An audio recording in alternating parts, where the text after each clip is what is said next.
उत्तर प्रदेश के हाथरस की सबसे बड़ी खबर। दलित बेटी मनीषा वाल्मीकि का परिवार अपने ही घर में जी रहा है कैदियों की तरह जिंदगी। देखिएगा, ये सबसे बड़ी खबर है उत्तर प्रदेश के हाथरस की। उत्तर प्रदेश के हाथरस में अपने ही घर में कैद परिवार कर रहा है इंसाफ का इंतजार। देखिएगा ये परिवार किस तरह से अपने घर में कैद है। ये सबसे बड़ी खबर है उत्तर प्रदेश की। हम आपको बता दें, सितंबर 2020 में उत्तर प्रदेश का हाथरस जिला उस वक्त सुर्खियों में आया जब एक 19 वर्षीय दलित वाल्मीकि महिला की कथित सामूहिक बलात्कार और मारपीट की वजह से मौत हो गई और उनके सबको प्रशासन ने रात के अंधेरे में बिना परिवार को सूचित किए जला दिया था। क्योंकि वह एक दलित परिवार की महिला थी, इसलिए उसे जला दिया गया उसके परिवार की बिना मौजूदगी में। हादसे की करीब 1.5 साल बाद जहां अभियुक्तों के खिलाफ मुकदमा अभी भी अदालत में चल रहा है, वहीं पीड़िता का परिवार अपने ही घर में कैदियों की जिंदगी बिताने को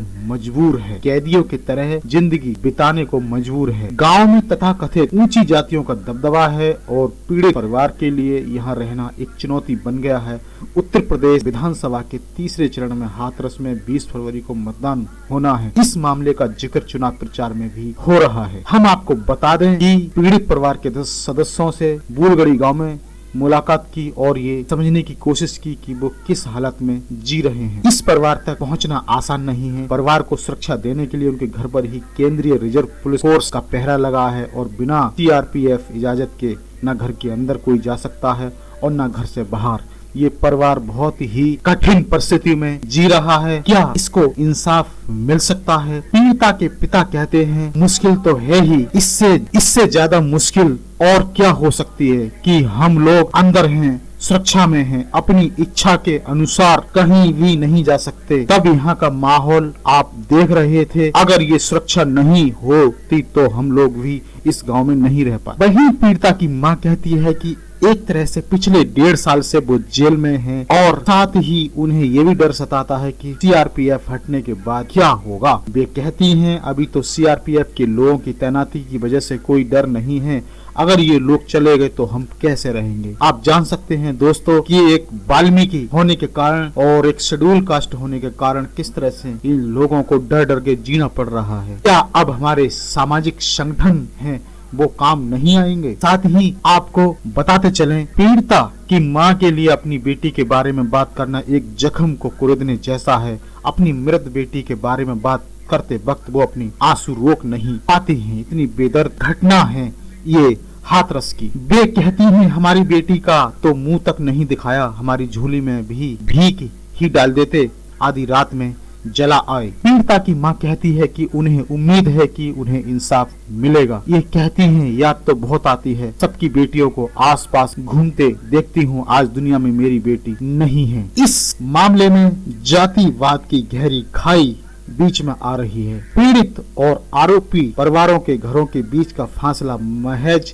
चंद कदम का ही है, लेकिन पीढ़ियों से चले आ रहे जातिवाद ने इन दोनों समुदायों के बीच की खाई को बनाए रखा है। सितंबर 2020 में हुए हादसे के बाद से ये खाई और भी गहरी हो गई है। पीड़ितों के भाई ने कहा हम लोग हिंदुस्तान में रह रहे हैं और हम लोग हिंदुस्तानी कहलाते हैं, पर हमें ऐसा लगता नहीं है कि हम हिंदुस्तान में रह रहे हैं या हम भारत में रह रहे हैं। हमें लगता है कि हम लोग अभी आजाद नहीं हुए हैं। जो दलित समाज है उसे तो कीड़ा मकोड़ा समझा जाता है। पीड़िता के भाई का ये भी कहना है कि दलित समाज पर हर दिन अत्याचार हो रहा है और ज्यादातर बलात्कार के मामले दलित समाज पर ही हो रहे हैं। लेकिन यदि उनका ये कहना है तो वो अभी चुनाव का तीसरा चरण आने वाला है। वाल्मीकि समाज को ये क्यों नहीं समझना चाहिए, या फिर वाल्मीकि समाज या फिर जो दलित समाज है वो क्यों नहीं समझ पाता कि कौन उनके पक्ष में है या विपक्ष में है, कौन उनकी मदद कर सकता है।